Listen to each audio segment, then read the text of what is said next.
संसद में काले कपड़े पहन विपक्षी सांसदों का हंगामा। मणिपुर हिंसा पर पीएम की चुप्पी का किया विरोध। इंडिया अलायंस के सांसदों ने दिए कैसे कड़वे डोज। प्रधानमंत्री सदन में आओ, सदन में आके जवाब दो, जवाब तुमको देना होगा, वरना नकली छोड़ना होगा। जिनका मन और विचार दोनों काले हैं, उन्हें विरोध का काला रंग कैसे नजर आएगा। जिनकी आंखों पर भाजपाई काला चश्मा है, उनकी काली करतूतों और काले कारनामों का उन्हें विरोध का काला रंग कैसे नजर आएगा। सच्चाई यही है। याद करिए, डॉक्टर मनमोहन सिंह जी हर बुधवार को लोकसभा में प्राइम मिनिस्टर्स डे होता था। वीरवार प्राइम मिनिस्टर्स डे राज्यसभा में होता था। देश के उस समय के प्रधानमंत्री सरदार मनमोहन सिंह जी खुद अपने सवालों का जवाब देते थे। एक समय वो था।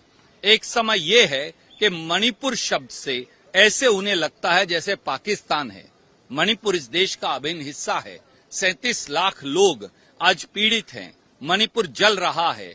हमारे देश का एक महत्वपूर्ण राज्य, हमारा एक सूबा मणिपुर जल रहा है। पिछले 80-82 दिन से जल रहा है। सरकार से विनती है कि बचा लो मणिपुर को, अपनी संवैधानिक जिम्मेदारियां निभाओ।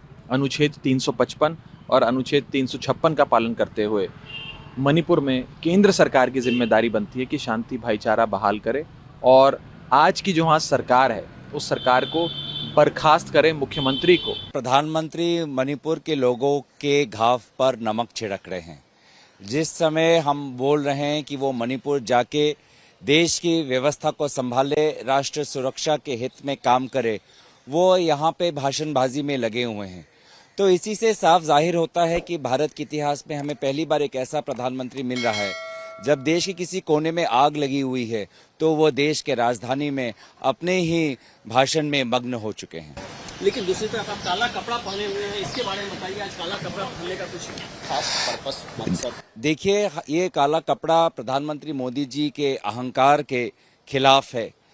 जब देश जल रहा है, जब मणिपुर विभाजित हो गया है, तो प्रधानमंत्री को अपनी छवि की पड़ी है। अपने अहंकार को वो ज्यादा महत्व देते हैं। उस अहंकार को तोड़ने का काम आज हम कर रहे हैं। हम लोग तो विरोध करते हैं जब तक सदन में नो कॉन्फिडेंस मोशन की चर्चा शुरू हो तो हम बात रखने का मौका नहीं मिलते। हमारा मांग ही था कि ऐसा एक चर्चा हो कि प्रधानमंत्री खुद आए, या तो शुरू करने के समय हम लोग कहे थे कि प्रधानमंत्री आके बयान दे कोई भी समय, और उसके बाद हम तुरंत इस चर्चा शुरू कर दे। लेकिन प्रधानमंत्री पता नहीं कि क्यों इतने आरे हुए हैं, इसलिए मजबूरन हमें ये नो कॉन्फिडेंस मोशन मतलब अनास्था प्रस्ताव हमें लाना पड़ा, अविश्वास प्रस्ताव हमें लाना पड़ा। ये मजबूरी हमारे। हम जानते हैं कि ये अविश्वास प्रस्ताव के चलते मोदी सरकार नहीं गिरेगी, लेकिन बात यह कि और तो कोई हमारे चारा नहीं है, कोई रास्ता नहीं है हमारे।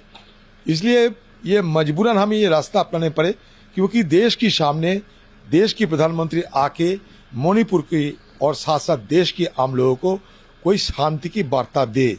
ये स्पीकर की जिम्मेवारी है। मैं तो ये नहीं कह सकते कि आज ही, कल ही होना चाहिए था, अच्छा होते। अगर आज होगी तब भी अच्छा होगी, जितने जल्दी हो सके, क्योंकि हमें और समय बर्बाद नहीं करना चाहते सदन की। बड़े तहे दिल से कहते हैं कि हम विपक्ष सारे लोग दूर गांव से आते हैं, दूर दराज गांव से आते हैं, इसलिए कि सदन में आके हम शिरकत करें, हमारा बात रखें, आम लोगों को जो समस्याएं, ये सारे समस्याओं को सरकार की निगाहों में रखे। यही हमारा मकसद होते हैं। ये तो हवा खाने हम लोग नहीं आते हैं ना, और हमारे कोई सरकारी दफ्तर भी नहीं हो कि जाके हम बैठे और मतलब वहाँ आपस में चर्चा करें। हमारे चर्चा करने की एक ही जगह है, बिल्कुल रह गया वो सदन। तो सदन अगर ठप रहे तो हमें भी मुश्किल से गुजारने के हमें भी मजबूरी हो जाते हैं।